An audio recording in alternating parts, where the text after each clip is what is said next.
So why is Fontaine considered as the best region in Genshin Impact? At least story-wise. Obviously, everyone has their own opinion on which region they find the most enjoyable, but I think for most people, Fontaine's story is just objectively great, enjoyable, and isn't as controversial as some of the other regions.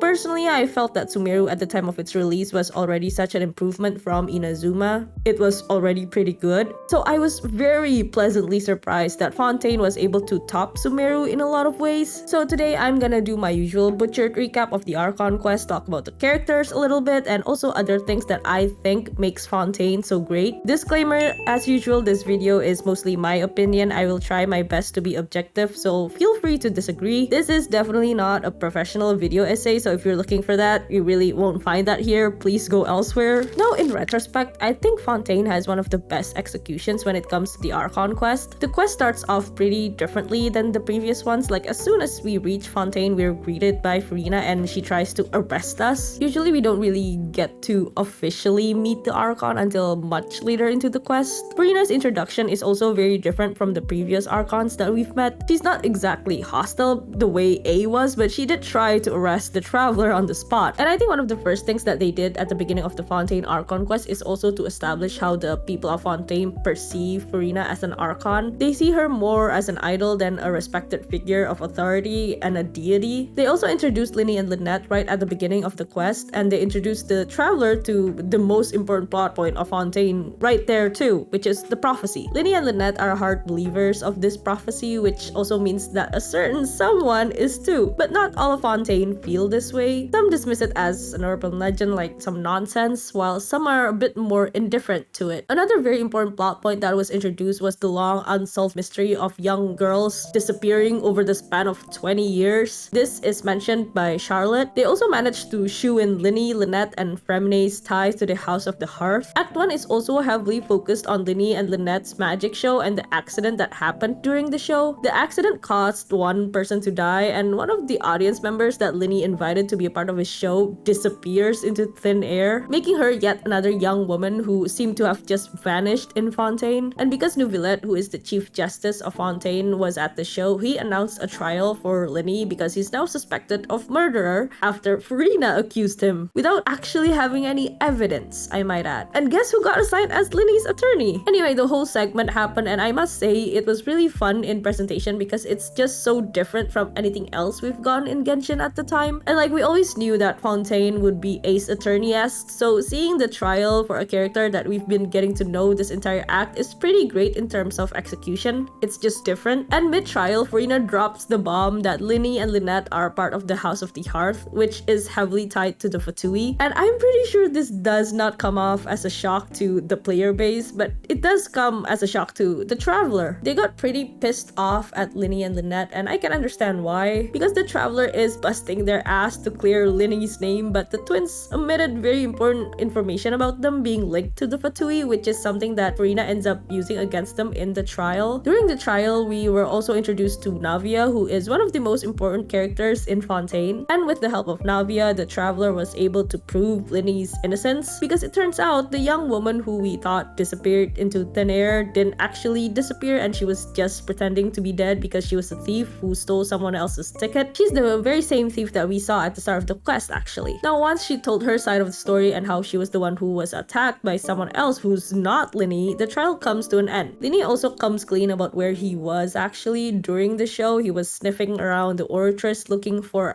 something, and I think you can guess what that is. So anyway, his name is clear now, and that's a lot to put in Act 1. Like, they introduced most of the important characters here. Furina was there, Lyney and Lynette, Navia, and of course Neuvillette are all present in the quest. Other than the important characters, we can also already see the pieces of the story and mystery being set up in this act. Liliane, which is the girl who was attacked in Lyney's show, was attacked in a very strange way. Like, one, we didn't really get a clear motive on why she would be attacked attacked during the show and what could possibly be the motivation to attack her. She's just a regular person. And she's not even from Fontaine. It's highlighted that she's from Mondstadt and is just a common thief. What's even more interesting is that she was doused in water right before she was attacked, so it's definitely a bizarre case. And there's definitely a lot more layers to this incident than what we've seen in the first act, especially considering the fact that they found tubes of water labeled as primordial seawater in the attacker's bag. Act 1 also did wonders in establishing Furina and Neuvillette role in Fontaine. I mean, everyone pretty much guessed it, but Neuvillette is very clearly the respected authority figure here, while Furina is more like a mascot of Fontaine. People love her, they adore her, but her actions, especially during the trial, was more about appealing to the audience than it is to actually enact justice. So in a singular act, we got the introduction of Fontaine to multiple important characters, their backstories, their dynamics with each other and within their role, a lot of mystery and plot points being set up, and some fresh gameplay. And this was a very strong introduction in my opinion. Like, they check every box that they possibly could have in making this act entertaining and pretty engaging by Genshin standards. Now moving on to Act 2. Now this act is actually a lot more focused on Navia, but it's not just a random shift in focus, there's purpose here. If Act 1 used Lini to introduce the landscape of Fontaine, like the prophecy, the House of the Hearth, and using his show as the stage, literally to set up the main mystery, then Act 2 uses Navia's personal backstory to build on the already established foundation. Navia's story heavily focuses on the mystery of her father's death. To put it simply, her father, Callus, didn't die an honorable death, quite the opposite actually. But to Navia, this never made sense. Her father has always lived an honorable life, so him ending up as a traitor and a murderer at the end of his life just didn't make sense to her. It even made less sense that her father seemed resigned in his final days, not even denying what he was accused of. The traveler also experiences some strange visions about oceanids when they approach the fountain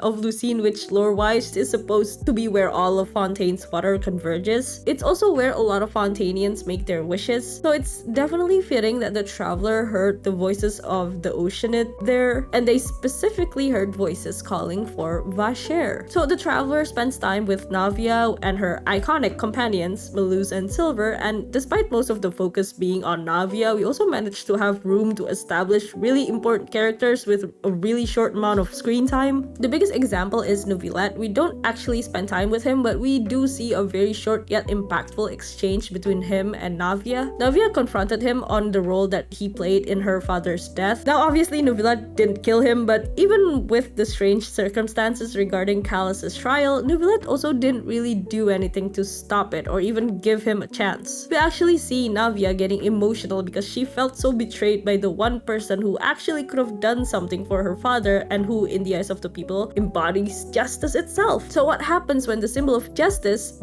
does something so unjust? By letting someone who, in Navia's eyes, is innocent meet his demise. Neuvillette was calm and collected, almost stoic throughout the exchange, but when Navia and the traveler left, it started raining outside. This is actually a nice little detail that was established in the very beginning of Act 1 too, and the sole purpose of this detail is to show how deeply Neuvillette feels. He doesn't express it in person, but when he's sad, it starts to rain in Fontaine, and it started to rain right after his conversation with Navia. Neuvillette wasn't indifferent to this case. He probably feels a lot of guilt and regret to see Navia in a lot of pain. It establishes just how empathetic he is as a character despite being the most powerful figure in Fontaine. And the character dynamic between Navia and Clorin is also established here. You don't really see much of Clorin other than her standing next to Furina and is mentioned as the champion duelist, but then it's revealed that Navia's father never really faced the Oratress, so he opted instead to duel the champion duelist to maintain his innocence. And Clorin is the champion, so he died by her hands. He did, however, get Clorin to promise to watch over Navia though, but this event obviously soured Navia and Clorin's relationship greatly, which is why Navia showed so much disdain towards her during this scene in Act 2, even though Clorin was trying to help. And there we go, we have two very important character dynamics being established that's actually relevant to the bigger plot. It's not anything groundbreaking, but it's also what makes a story more cohesive. So the traveler gathers more information about this Vacher, the primordial seawater, and how everything ties together. They also figured out that a popular substance called synth, which is just diluted primordial seawater that has caused major substance abuse problems in Poisson, was also probably related to what happened to Navia's father. Primordial seawater, if you forgot, literally dissolves the people of Fontaine on contact, so recreational and long-term use of a substance containing something like that is pretty disastrous.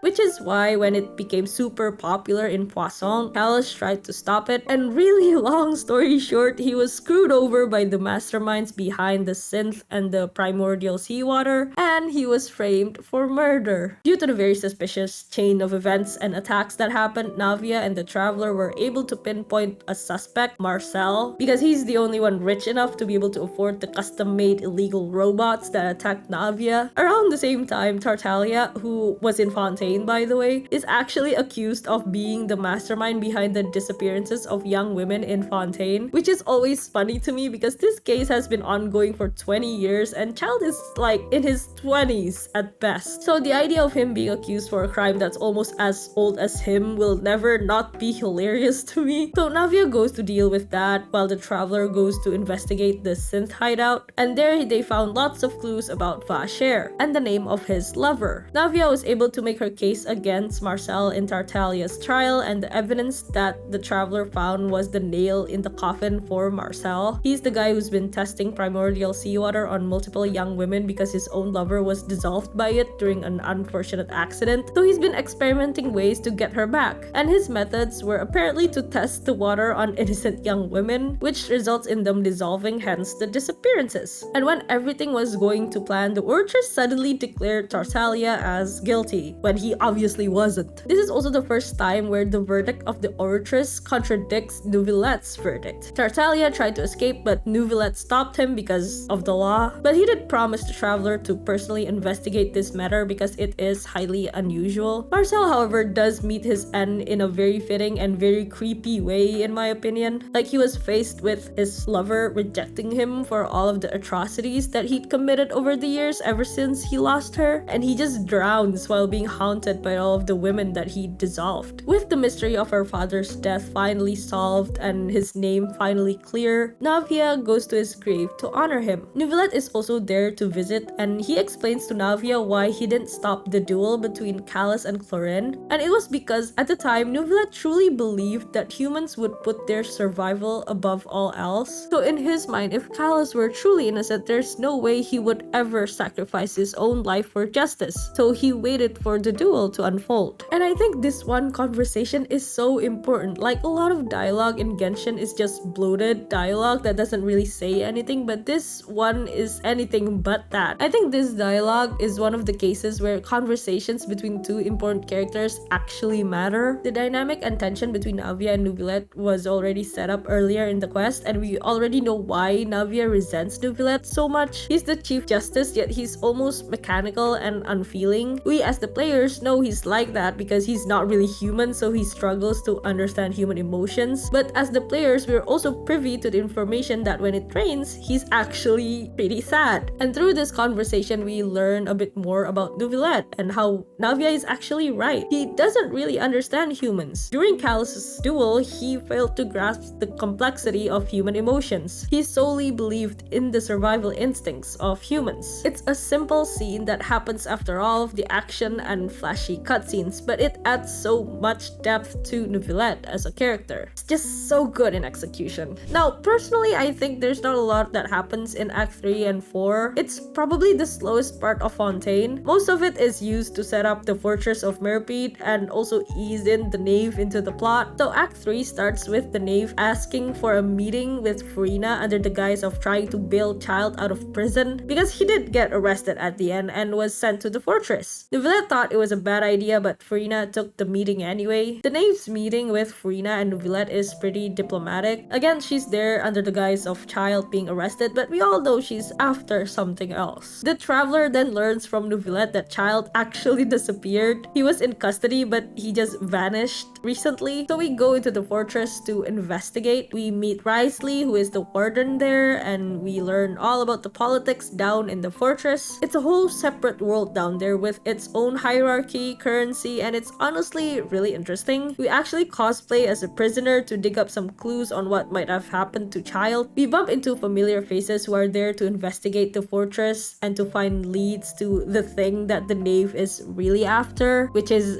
the hydronosis. Linny tells the traveler that the knave was able to figure out that the hydronosis isn't with Furina, so they needed to investigate the more forbidden areas of Fontaine, which includes the fortress. Now keep in mind, they're there under false pretenses too, like the traveler, meaning Risley has no idea what they're doing. During their time in the fortress, the traveler actually starts having these flashback dreams about Child and a narwhal. After some investigating, the traveler does find a lead related to Child, and they eventually learn that Child ran through the pipes after hearing voices, and then he just never came back. When the traveler reaches that same location, it's now flooded, so they needed Remine's help because he's our resident diver. Now after like 9 days in the fortress, Linny learns that Risley is unsurprisingly aware of what's happening the entire time. He was just letting it happen, and now Lynette is nowhere to be found, meaning she's probably being held hostage. Now Linny is freaked out. Being separated from Lynette triggers a lot of trauma for him, so he decides to confront Risley. In their confrontation, Risley tries to bargain to get the knave to show up since he dislikes how the Fatui is technically trying to infiltrate his domain. Linny refuses, and the traveler actually de-escalates the situation, and Risley only agrees to listen to the traveler because he also knows that Neuvillette sent them. In the middle of their discussion, Linny actually snaps and tries to attack Risley again and is sedated by Sijuin. Clorin also shows up with an unconscious Fremine who is apparently exposed to a lot of primordial seawater in his dive. So it was a shock for everyone that the water surrounding the fortress has a high concentration of primordial water. Risley then shows us this gate that's been keeping Fontaine from drowning, and he also explains that it will probably collapse soon, which he guesses right. He also reveals that he's been constructing a big boat as a contingency plan to the prophecy, so that's pretty cool. So the gate does collapse, and Risley and Clorin try to stall the primordial seawater while the traveler goes to fetch Neuvillette for help. Neuvillette agrees to help with the crisis, but he also requests the traveler to accompany Furina, who is currently in a meeting with the knave. And to no one's surprise, it's not going well. Now this is one of the most interesting conversations in the Archon quest. Like, we finally see both Furina and Arlecchino's mask slip. The knave is obviously after the Gnosis, but more than that, she cares greatly for Fontaine. Fontaine is her home, it's where she grew up, so having the thought of it drowning is pretty awful. Each of the Harbingers have their own personal goals. They work under the same organization and serve the same Archon, but they're mostly in it for themselves, and the knave is no different, and her personal interests lie with the safety of Fontaine. She's one of the people who believes that the prophecy is true and will wipe out Fontaine any day now, and it frankly pisses her off that the Archon, the very deity that should be able to fix the upcoming doom, doesn't seem to be doing anything, or is even capable of doing anything. She even tried to attack Furina, but immediately senses that the person standing in front of her isn't an all-knowing Archon. She's not even divine. And Furina, who at this point in the story we also don't really know much about, other than her being kinda obnoxious and incompetent, also lets her mask slip. We see her visibly anxious when she's pressured by the knave. She takes the prophecy seriously, but she's also unconvincing in her ability to contain the disaster that might ensue. She doesn't seem to actually have a grasp on the situation, and she knows she can't just convince the knave and the traveler that they should just trust her because she's a god and she has access to divine knowledge that they don't understand. It wouldn't work on these two, obviously. The conversation is intense and uncomfortable, and a great character moment for both of them. It was cut short by the primordial seawater breaking out back at the fortress, which also means they're officially entering the next step of the prophecy. Neuvillette was able to contain the situation and pushes the water back and resealed the gate, so that's a show of power again for Neuvillette. Later on, Neuvillette reveals what he is to the traveler, but I think at this point no one is really surprised. He's the Hydro Sovereign, and the whole myth about when he's sad it rains was all true. He also dropped some lore bombs about how when the first usurper arrived in Tevat, they took part of the Seven Sovereigns' powers to create the Archons' authority over Tevat. This is important because despite being the Hydro Sovereign, or the reincarnation of one, he can't really do do anything about the prophecy, and that's because the authority over Tevat, or in this case Fontaine, still lies with the archons and the heavenly principles. Act 4 ends with Child drifting through the primordial sea and being shocked that he's faced with a giant narwhal. So as I said, Act 3 and 4 take a much slower pace than Act 2, and that's because it's trying to shift the focus from establishing Fontaine, its characters, its setting, and plot points to actually developing the bigger overarching story. It's where the prophecy starts to become the main focus and where all of the previously established plot points start to converge. Like the primordial seawater that was established in Act 1 and 2, the Knave, Child, and the House of the Hearth, Furina's incompetence, and Nouvelette's true identity are all slowly being tied together in the quest. It's building up to the finale. It also feels a lot slower because most of Act 3 and 4 takes place in the fortress, where the traveler is essentially doing the same thing over and over again with no change in scenery. Now, I actually really appreciate some part of that. The music in the fortress did drive me a bit insane like a few hours in, but I think that's also part of the experience. Like, the traveler was supposed to be in jail and was supposed to experience what mundane life was like for those exiled from society. Was it the best experience to have as a player? Probably not, but I still enjoyed it for the story and immersive experience. Now, Act 5. I have so much to say about Act 5. I think up until this point, this is still peak Archon quest finale for Genshin, and for me personally. Now, most of the mysteries of Fontaine have been solved in the previous 4 acts. However, there's still one big mystery that's always been there that is yet to be addressed, and that is of course Furina, and what the hell is up with her? Is she really the Archon? Why is she so incompetent? Why does she seem like she has no divinity? Why is she not doing anything despite knowing the imminent danger? And most importantly, why is she not saying anything? What I've always appreciated about Fontaine's Archon quest is how all of the things that were built up eventually reach a climax, and that climax happens with the story finally focusing on its Archon, which is